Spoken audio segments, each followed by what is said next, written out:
नमस्कार दोस्तों, स्वागत है हमारे YouTube चैनल शिक्षा शक्ति में। भगवत गीता इस अध्याय में श्री कृष्ण यह समझाते हैं कि सभी जीव अपनी स्वाभाविक प्रकृति के गुणों के कारण कार्य करने के लिए बाध्य होते हैं और कोई भी प्राणी एक क्षण के लिए भी अकर्मा नहीं रह सकता।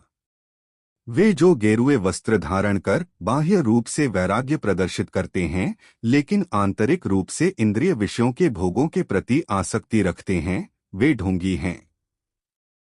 जो कर्मयोग का अनुपालन करते हुए बाह्य रूप से निरंतर कर्म करते रहते हैं, लेकिन उनमें आसक्त नहीं होते, वे उनसे श्रेष्ठ हैं। इसके बाद श्री कृष्ण इस पर बल देते हैं कि सभी जीवित प्राणियों को भगवान की सृष्टि की व्यवस्था के अभिन्न अंग के रूप में अपने दायित्वों का निर्वहन करना पड़ता है।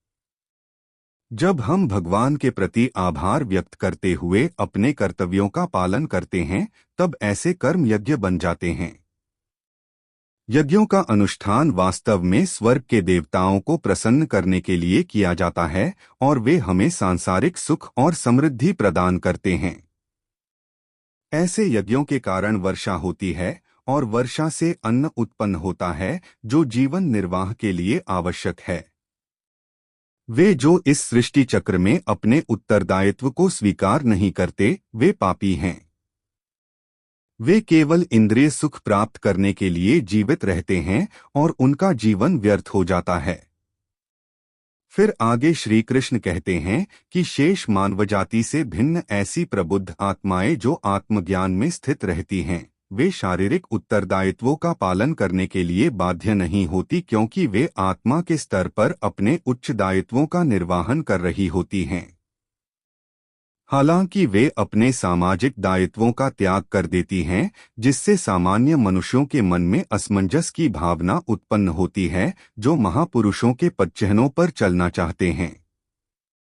इसलिए ज्ञानी पुरुषों को संसार के अनुसरणार्थ उच्च आदर्श प्रस्तुत करने के लिए बिना किसी प्रयोजन और व्यक्तिगत लाभ के लिए निरंतर कर्म करना होगा।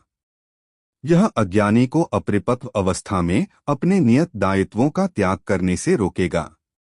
अतीत में महान राजर्षियों जैसे कि राजा जनक और अन्य राजाओं का यही उद्देश्य था, जिन्होंने अपने सांसारिक दायित्वों का निर्वहन किया था। तत्पश्चात अर्जुन पूछता है कि लोग अनिच्छा से पापपूर्ण कर्मों में प्रवृत्त क्यों होते हैं? क्या उन्हें बलपूर्वक पाप कर्मों में लगाया जाता है? परम प्रभु श्री कृष्ण बताते हैं कि संसार का सर्वभक्षी पापपूर्ण शत्रु केवल कामवासना है। जिस प्रकार से अग्नि धुएं से ढकी रहती है, दर्पण धूल से ढका रहता है, उसी प्रकार से कामना मनुष्य के ज्ञान पर आवरण डाल देती है और उसकी बुद्धि का विनाश कर देती है।